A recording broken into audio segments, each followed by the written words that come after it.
Boa noite, meus amigos, boa noite. Você que está aqui veio participar dessa palestra de um tema tão relevante nesses últimos dias, né? E é um prazer tê-lo aqui, é um prazer. Você possa sentir à vontade, muito bem em nosso meio. Não tenho dúvidas que você sairá daqui edificado, sairá daqui aprendendo mais um pouquinho, sairá daqui preparado também, né, para enfrentar o dia a dia. Eu queria, nesse momento, só orarmos, para passarmos para a nossa psicóloga, a Thalita, que vai estar dando essa palestra. Amém? Então, queria agradecer por esse dia de hoje e dizer que estamos aqui como igreja à sua disposição para ajudar naquilo que for preciso, naquilo que for necessário.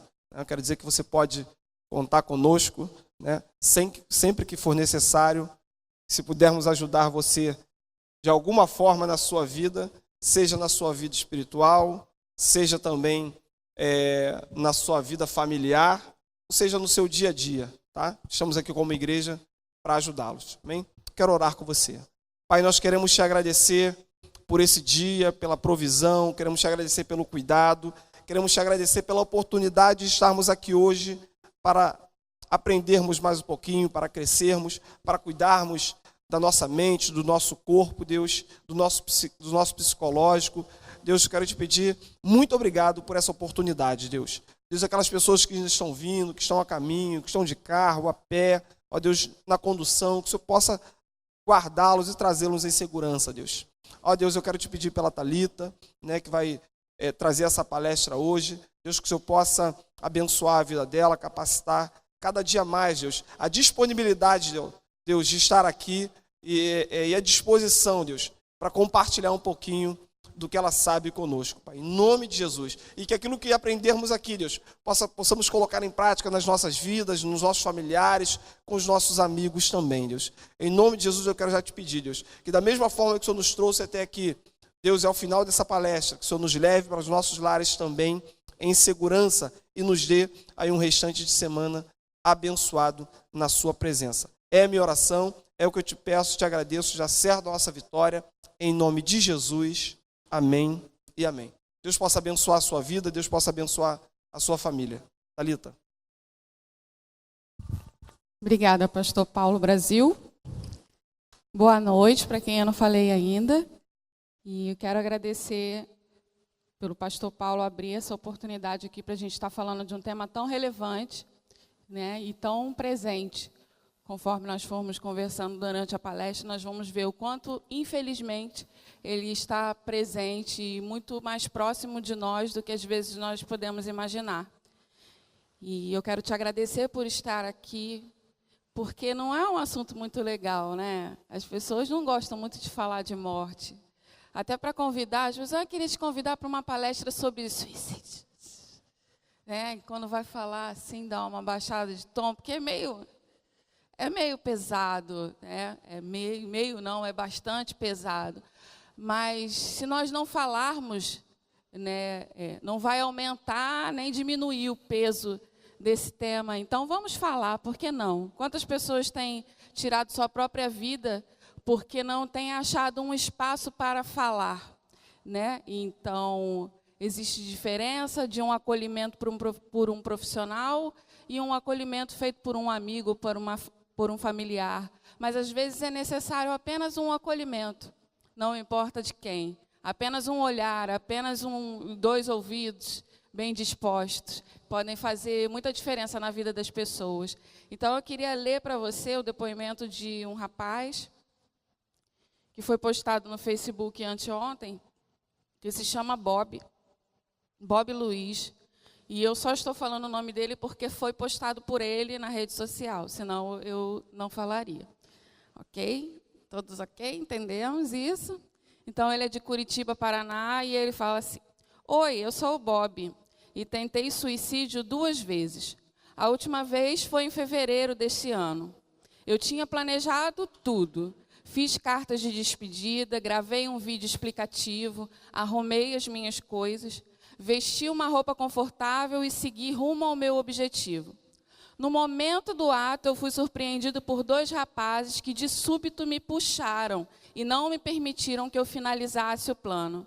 Quando eu caí de costas para o chão, arremessado pelos 2 rapazes, entrei numa crise intensa de choro e desespero. Eu não conseguia dar conta dos meus sentimentos, minhas angústias não cabiam mais em mim. Grande parte dos meus amigos havia se afastado de mim, por diversas razões. Fiquei sem falar sobre isso com ninguém por um bom tempo, até que consegui me abrir com uma amiga e elaborar na terapia sobre suicídio. Mesmo assim, falar sobre isso era, de alguma forma, muito estranha, constrangedor e vergonhoso. Eu queria muito falar, mas para quem? Como? Hoje eu estou aqui para falar para você que Setembro Amarelo é mais presente na sua vida do que você imagina. Quem diria que aquele Bob, feliz e intenso, chegaria a um ponto desse? Pois é, acontece onde talvez você menos espere. Falar de saúde emocional é falar de sentimentos legítimos, vividos por pessoas legítimas. Não é frescura. Não é drama. Não é exagero. Não é vitimismo. Não é autocomiseração. É dor sentida. É angústia reprimida. É desespero calado. É sofrimento enclausurado. É preciso dar voz, é preciso acolher. É preciso ter empatia. Sofrimento não se mede com régua. Por isso não nos cabe mensurar a dor do outro. A dor vai ter o tamanho que tiver que ter e vai durar o tempo que tiver que durar. Acompanhamento profissional é parte importante do processo. Psicólogos, psiquiatras, terapeutas ocupacionais e mais uma gama de profissionais que podem ajudar estão disponíveis. Reconhecer que precisamos de ajuda não é demérito nenhum. Muito pelo contrário, tem que ter muita coragem para olhar para si e reconhecer que precisa de ajuda. Hoje eu estou melhor. Sigo com o meu tratamento e meu acompanhamento.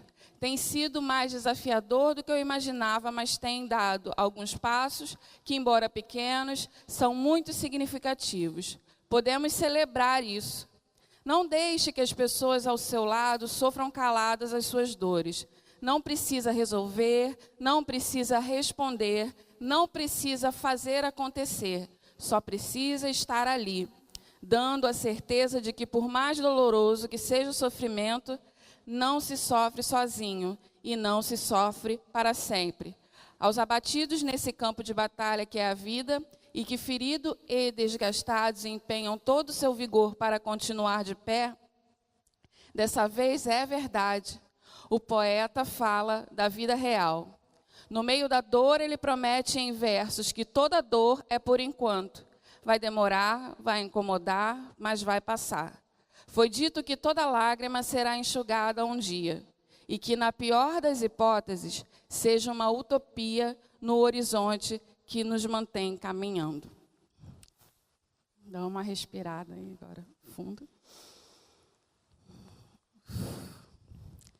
Queria só abrir um parênteses, que hoje, apesar de nós estarmos no ambiente da igreja, nós vamos falar apenas dos aspectos clínicos do suicídio. Se você tiver alguma pergunta para fazer, ficar com alguma dúvida, anota aí no seu bloquinho lindo amarelo, que foi feito com todo carinho, e ao final a gente abre para pergunta, tá bom? Então vamos começar. Suicídio. O que seria o suicídio? Como é classificado o suicídio? Classificado pelo Código Internacional de Doenças, o CID-10, é como morte violenta por causas externas. Isso é morte não decorrente de doenças. Às vezes a gente ouve falar de suicídio e pensa só no ato, né? Só nesse comportamento, porque suicídio é um comportamento, é uma atitude. A gente vai falar um pouco sobre isso no decorrer da palestra. Então, às vezes a gente fala, mas a pessoa estava tão bem, do nada ela se jogou de uma ponte, ou se jogou do 10º andar do prédio de uma faculdade muito renomada. Mas a pessoa está com um carro, ela tem dinheiro, ela tem uma família. Do nada, ela cometeu suicídio. Então, eu já queria desfazer esse mito, porque não é do nada. né? Já começou lá atrás, já começou em algum momento. E a terapia, nesse caso, nos ajuda a identificar onde pode ter começado esse planejamento para chegar ao suicídio. Antes dele, vem o que a gente chama de ideação suicida. O que é a ideação suicida? São pensamentos, são imagens, crenças, vozes, né, para quem tem alucinações auditivas, ou cognições. E a gente vai falar bastante de cognições, que é como o nosso cérebro... Eu vou buscar aqui falar da linguagem mais fácil para que todos entendam, tá? Se ficar muito complicado, franze a testa assim, que aí eu vou perceber e vou tentar traduzir melhor. Então, a gente vai falar muito desse processo cognitivo, que é como o nosso cérebro interpreta as coisas, como nós entendemos as coisas que se apresentam para a gente, as atitudes das pessoas, as experiências que nós temos. Então, quando eu falar de cognição, eu estou falando disso, do nosso entendimento, da nossa interpretação das coisas que chegam até nós. Então, a ideação suicida é isso. De repente, acontece alguma coisa e a pessoa começa a pensar, ainda que distante, sobre como seria, de repente, tirar a própria vida. Como seria, de repente, se matar, né? E aí vão se formando, né, cognições, vão se formando questões dentro delas, e dependendo de como essas questões que estão interiorizadas na sua mente são trabalhadas, ela vai responder com um suicídio ou não, que aí seria através da tentativa de suicídio, que é definida como qualquer comportamento suicida que não seja fatal.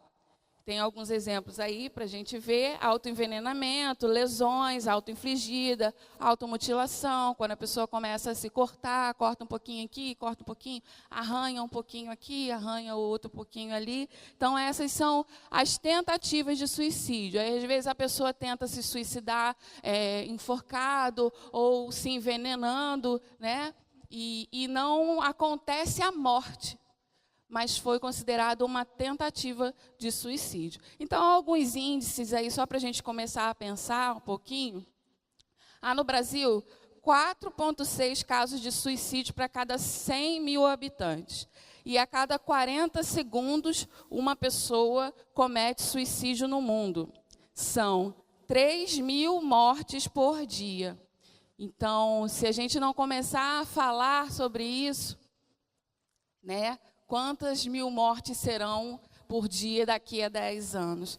Então, no Brasil, estima-se que a cada 40 minutos, uma pessoa comete suicídio. O suicídio está entre as 10 principais causas de morte, está entre as 2 ou 3 principais causas de morte do grupo de adolescentes e jovens. O suicídio na faixa etária de adolescentes e jovens mata mais do que o HIV. Então, é muito sério, é muito grave, e a gente precisa falar sobre isso. A OMS, Organização Mundial da Saúde, registra suicídios a partir dos 5 anos de idade. Eu vou passar direto aqui, mas eu vou falar um pouquinho mais detalhadamente para frente, tá? As mulheres lideram o índice nas tentativas de suicídio, as mulheres tentam mais suicídio do que os homens, e os homens lideram esses índices no suicídio concreto.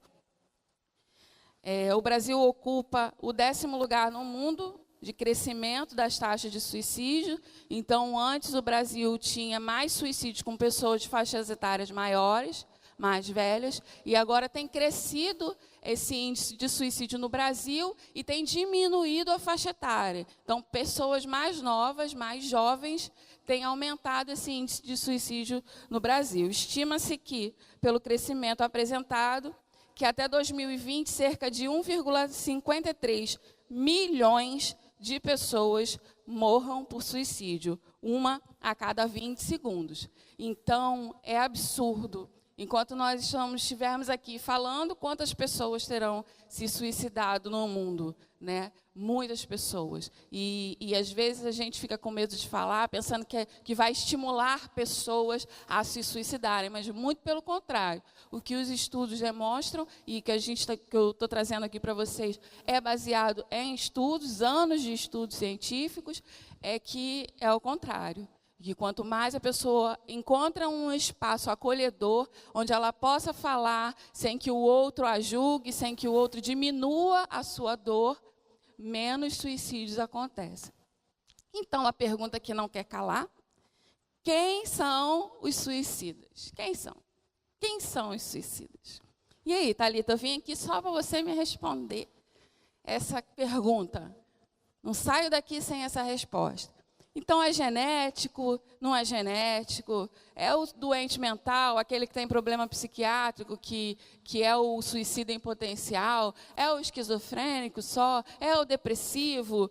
Eu posso vir a ser, qualquer pessoa, um dia pode se tornar um suicida? Tempo para pensar.